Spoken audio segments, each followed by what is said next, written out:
So for the past week or so, I've been chilling here in Hermitville, working on my fortress and quietly observing a raging build battle occurring between the architect boys on the other side of the road. I logged onto the server this morning and noticed that this battle is going absolutely crazy out here. Not only is there a rather suspicious looking balloon floating above my fortress, but wow, Grian, Mumbo, and Iskal are going at it something fierce, man. It is looking absolutely amazing over there on Sahara Street. Grian's house is soaring into the sky. Mumbo's got some crazy redstone happening. And Iskal's done something really smart with his floating house being held up by a bunch of balloons. I don't know about you guys, but I'm really enjoying watching this build battle unravel here in Hermitville. Although, I think we probably have to keep a close eye on that balloon up there. I have a suspicion shenanigans are afoot. Greetings, Cyberdogs and citizens of the interbubs. This is RENDOG'S coming at you in another Minecraft episode from the HermitCraft server.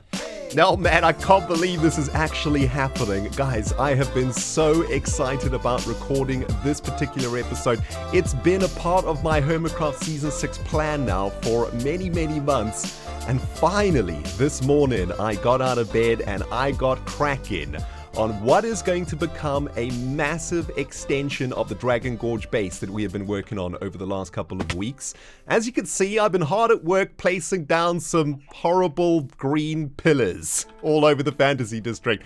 But basically, what I am doing here is trying to outline the area of what is going to become a beautiful dragon-themed city that is going to span across this entire section of Hermit Island. And yes, it is going to be a mega project. And the sooner we get on with it, the better, to be honest.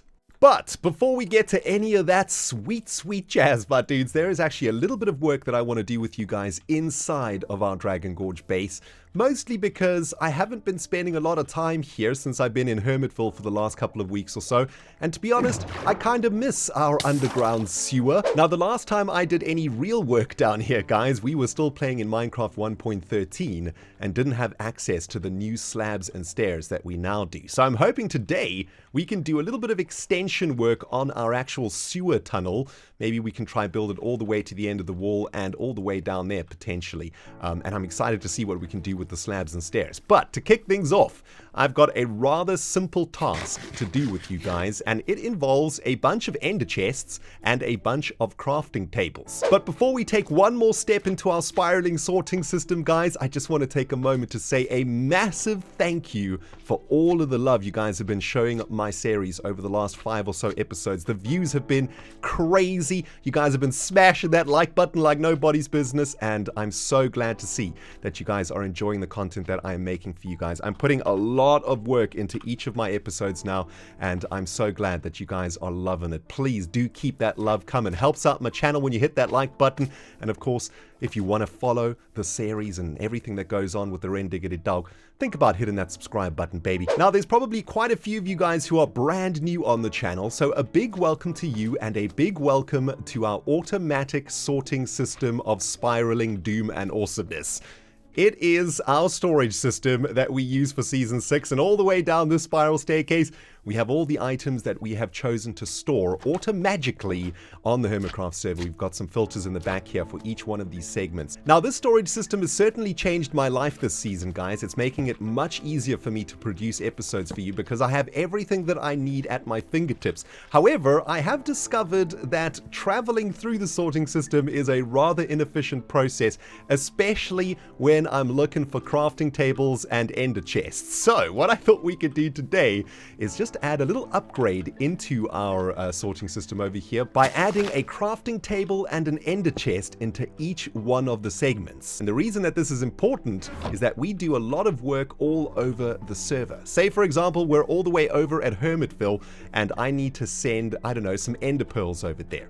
I can very easily do that, of course, by putting those ender pearls in a shulker box and popping that shulker box into the ender chest. Then when I get over to Hermitville, I can just pick it up from the ender chest. So It's basically just making life a lot easier for me, and no longer will I be going up and down this sorting system to try and access my ender chest, which is what I have been doing for the last few weeks or so. And I don't even want to know how many hours I've wasted doing exactly this, because I used to have an ender chest down here and a crafting table. So yeah, pro base building 101, I guess. My dudes, I wouldn't recommend spending too much time in that water. It is, after all, the sewer of the RENDOG'S. Get yourself out of there, man, before you catch something. Welcome everybody to the sewers of the dog. And as you can see, since the last segment, I've been pretty hard at work here on the HermitCraft server. In fact, I did most of this on live stream last night, and well, if you don't want to miss any of this sort of action, check me out on twitch.tv/RendogTV, baby. Because that's when inspiration sometimes kicks in. Most of the time we derp around and nothing really happens, but every now and then something really great happens on stream. And I gotta say, I really love the way that the sewer design has turned out. I want to show you some nifty features over here. I've been experimenting a little bit more with some block variation, which I think is looking really nice down here. All of these new mossy stone blocks are really ringing my builder's bell, so to speak. And on top of all of that, a really smart builder in chat gave me the idea to use a scaffolding block as a draining grid inside of the sewer. Doesn't that look really sweet? We figured out together that you can in fact waterlog scaffolding blocks, and when you do that, it kind of looks like some sort of a drain, right? It looks like all the water is accumulating down there, sort of flowing through that metallic grid. It almost looks like it's rusted, right, when you look at it nice and closely. Got to use your imagination on this one, but I think that worked out really nice, using some lanterns in here too. But I think the thing I love most about this sewer design, guys, is the ledging that is sitting half a block above the water line over here. Look at that. Isn't that absolutely awesome? We've basically got a water slab sitting underneath these stairs. And of course, that's only possible because in Minecraft 1.13, we can actually waterlog slabs like so, right? Well, we actually have to do it with a bucket. But if we do a little bit of block variation like so, get a bucket in our hand, take a look at this. We can add a water source to the slab, and that creates this really sweet effect of a flooded sewer. I was going to do this originally down here, and I thought that it might be a bad idea because it might slow us down a little bit, but actually it's not too bad. I don't really mind losing a little bit of speed down here in my base, especially when it looks so freaking sweet. Now, my plan is to extend this sewer all the way into our spiraling sorting system, and we're going to be passing our vine farm along the way, and then we're going to have to find a way to go down these stairs over here. So I do have quite a lot of work still to do on this. I did want to bring you back though before I make any more progress. On top of that, we've got a bit of a problem because the entrance and exit to our base is over here. And, well, it's kind of encroaching on the sewer design at the back. So I'm going to have to try and find a way to make sure we can get in and out of the base, or else these bubble baiters are going to become completely pointless. Now, I'm going to do most of this work off camera here, guys, because it's quite a grindy process. And I tell you what, in the meantime, let's catch up with our favorite filthy hippie Renbob, who is up to some shenanigans out there in Hermitville. Renbob, what the freak are you up to today, man? Hey, man. This is Ren Bibbidi Bob the Hippie with another very important public service announcement. At approximately 1:34 a.m. last night, man, a powerful westerly wind blew through the streets of Hermitville and dislodged hundreds of non-degradable balloons from that floating house over there, man. This morning, I came out of my van at the crack of dawn and was horrified to see, man, that the environment around the Hermit Hippie Collective van has been covered in deadly toxic rubber plastic balloon carcasses, man. These balloons are causing some serious environmental damage, man. Lodging themselves into innocent sweet berry bushes, man. Clogging up my septic tank and even messing with the connectivity of my CB radio aerial, man. Most disturbingly of all, man, the toxicity of these rubber plastic balloons seem to be mutating the citizens of Hermitville, and one of these innocent bystanders has now been horribly defigured in the face, taking on the appearance of what seems to be some sort of salmon beast, man. It's really quite terrifying, man. Here at the Hermit Hippie Collective, we only have one thing to say, man. This environmentally damaging aggression will not stand, man. We've also calculated how much it's gonna cost to clean up up all of these toxic balloons, man, and it is going to be really expensive because there's quite a lot of balloons all over the place here, man. The good news is, man, the Hermit Hippie Collective got a message on the CB radio last night that a queue is starting to form outside of Sahara, man. And luckily for us, man, we've just finished producing a fresh batch of hand-woven sandals, man. We're also sure that everybody in the queue outside of Sahara, man, will help support the Hermit Hippie Collective in cleaning up this nasty environmental damage in Hermitville, man. And also, hopefully they got a bit of loose change and stuff like that, man, because we need a bit of gas money and we blew the gasket in the van. But no more balloons! No more balloons! No more balloons! I'm starting to feel a little bit of anxiety here, man. It's been a really long time since Renbob interacted with society, but I really do need a little bit of loose change to blew a gasket and need to get a bit of gas in the van.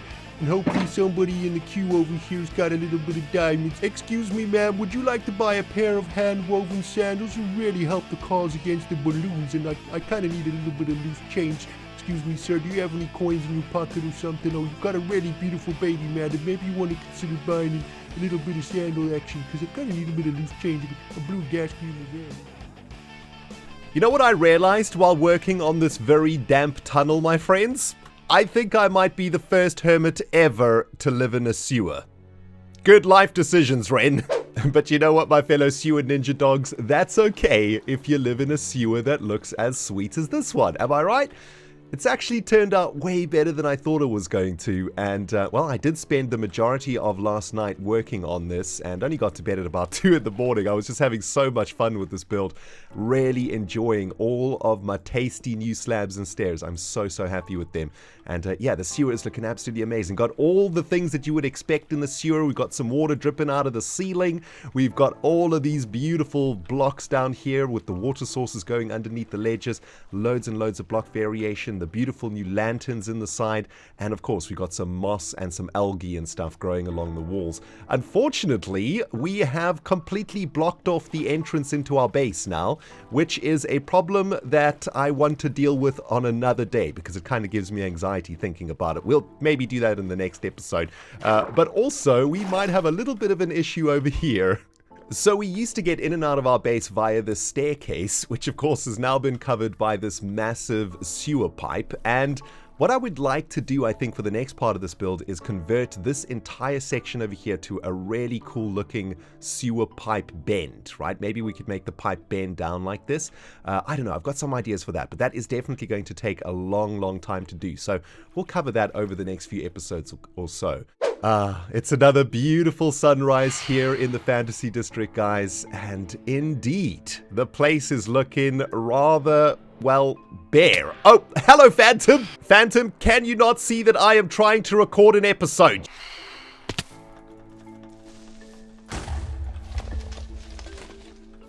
Stupid interrupting phantoms. Can't you see I'm trying to make a Minecraft video over here? Jeez, man. Also, massive shout out to Cleo's epic Kraken over there. I'm so glad that we can see that from our base. One of my favorite builds on the server this year. Oh man, it's so cool. Anyway, where was I? Oh yes, so Fantasy District, guys. It's been stripped of all of its trees, as you can see, or all the trees inside of the wall that I set up. And well, today I did want to get started on a building in this area, but then I realized a little something. I have no idea what we're going to build out here. I haven't really worked out a block palette. I haven't done any sort of research into what I want to build here, any sort of design. I just got a little bit ahead of myself. I got super excited. I cut down a whole bunch of trees and then I was like, okay, now what? Well, now what is this what, I would say. My dudes, a big unfinished project. This is what I was working on before I went on holiday. And I reckon that this is what we should crack on with first before we start working on some sort of massive dragon-inspired fortress city over there, right? So I think for the next part of the episode, guys, I want to work a little bit more on this build over here. I don't know about you guys, but I need a little bit of a refresher course when it comes to this particular build, because it's been a couple of weeks since we worked on it. Also, the last time we worked on this was in Minecraft 1.13. We didn't have any of the new slabs and stairs, so this is kind of an outdated build here in my creative world right now, but I thought we could spend a little bit of time having a look at what I set up before I went on holiday, and The idea for this particular project is that it is going to become the new brewing facility for the Hermits on Hermit Island, and they'll do all of the brewing inside of this tower over here. And of course, this tower is going to be dragon inspired. And that's of course because we are building a dragon inspired base on the HermitCraft server, and our new mega project is going to be a dragon fortress town of awesomeness. But I'm getting ahead of myself again. This is what we need to get onto the HermitCraft server, including the sugar dragon sticking out the side. And we need to get some new slabs and stairs in this build too. Alright, resources have been gathered, scaffoldage is close at hand, and it's time for us to start doing a little bit more work here on our brewing facility. It's also time for the RENDOG'S to once again eat his words when it comes to new stuff in 1.14. When I first saw the stone cutter block, I thought it was a little bit pointless. But actually, I've been using this block consistently and, well, all the time, which is the same as consistently, because Rendog brain, excellent at English. But yeah, the stonecutter tool is way more useful than I originally thought when I first saw it spoiled, although I would really like for us to be able to interact with the blade on top of it, right? I had a really cool idea. What if the stonecutter tool actually threw entities off it if an entity landed on top of it, right? So we see the blade is spinning in that direction. So maybe if a player or an entity or an item landed on top of the stonecutter tool, it would be flung in this direction, right? Also, I guess you would also need to make the stonecutter tool face in different directions. Oh, it does already do that. Okay, that's really cool. So check it out, right? If we dropped a sheep on top of this thing, for example, it could fling it in this direction. And that's kind of a unique mechanic in Minecraft. It's almost like a sticky piston or something that doesn't require a pulse. And that could make for some interesting little mechanics and stuff. But yeah, that's just an idea to sort of spice up the stonecutter a bit. So the reason I wasn't very excited at first is because I thought the stonecutter was basically doing what we can do in a crafting table. If we open a crafting table with some stone bricks in the inventory, you can see all of the different things you can make out of the stone bricks, right? Which is exactly the same thing that happens in the stonecutter. However, the difference is twofold. Firstly, the stonecutter is much neater. If we look in the crafting table, we can see all of the different stuff that can be built from our inventory, and it's kind of cluttered and takes a little bit of time to find what you're making. So say, for example, we want to make, I don't know, stone brick walls, right? In the stonecutter, we can very clearly see the stone brick wall over there, but in the crafting table, we got to sort of look for it, and there it is, right? So the stonecutter is just a very clean way to get to the stuff that you need. But on top of that, and what makes the stonecutter really interesting to me, is that the stonecutter will create anything that can come from the base block, right? So we can see that chiseled stone bricks can be made in the stonecutter, but chiseled stone bricks can't be made in the crafting table. And that's because, of course, to make chiseled stone bricks, we need stone brick slabs, and then we got to make them like that. So the stonecutter lets you sort of cut corners, so to speak. All right, that's enough love for the stonecutter, I think, today, guys. Let's get a couple of resources in our inventory over here. We got stone bricks, cobblestone, glowstone.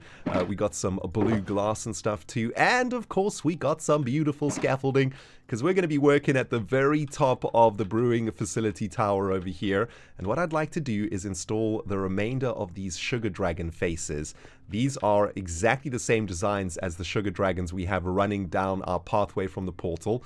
And I thought that would be a really cool addition to the top of this tower, right? It kind of creates a bit of build consistency with what we have down here and what we have up here. And I think that this particular shape, this dragon mouth and whatnot, is going to become a pretty important part of our build here in the Fantasy District. I think it's going to become one of the main themes of our build. You know what I'm finding quite weird over here, guys? After spending so much time working on the fortress out at Hermitville and using so many of the new slabs and stairs, it feels kind of dirty building this thing without any of those new slabs and stairs being used yet.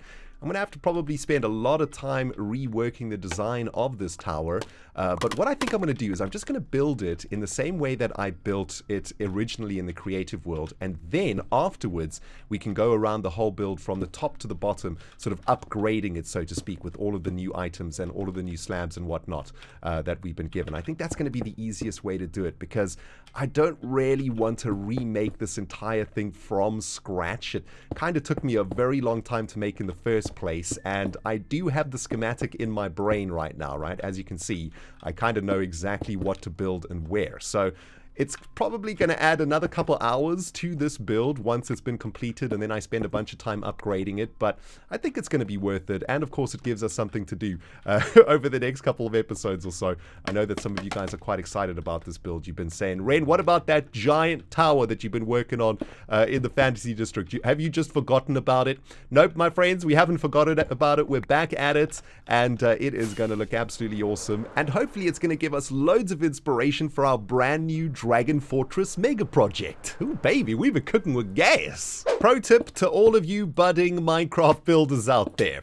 Try not to make your builds in creative too complicated, because when you have to transfer them into vanilla Minecraft, it can take quite a while and it can actually be quite difficult. It took me about an hour or so to build this entire tower in my creative world, and it's taken me about an hour or so just to do the top bit of this sucker. So yeah, I think we're probably gonna have to say goodbye for today, guys. I'm gonna do a lot of this work off camera for the rest of the afternoon, but I do want to get this video out to you, and I am very, very excited about the opening of Sahara. Man, it is gonna be awesome. And it looks like Renbob the hippie is pretty excited too, because he might be able to get a few sandal sales out there in the shopping district. Anyway, my dudes, that's about gonna do it from me today. Very happy with the progress that we've made out here in the Fantasy District, and I'm very much looking forward to starting our brand new mega project out here. We're gonna start working on our Dragon Fortress city in the next episode. It's gonna be freaking sweet. Thank you for watching, my dudes. If you enjoyed the episode, smash the like button. If you haven't subscribed yet, subscribe if you want to. And my friends, we'll smell you all in the next episode.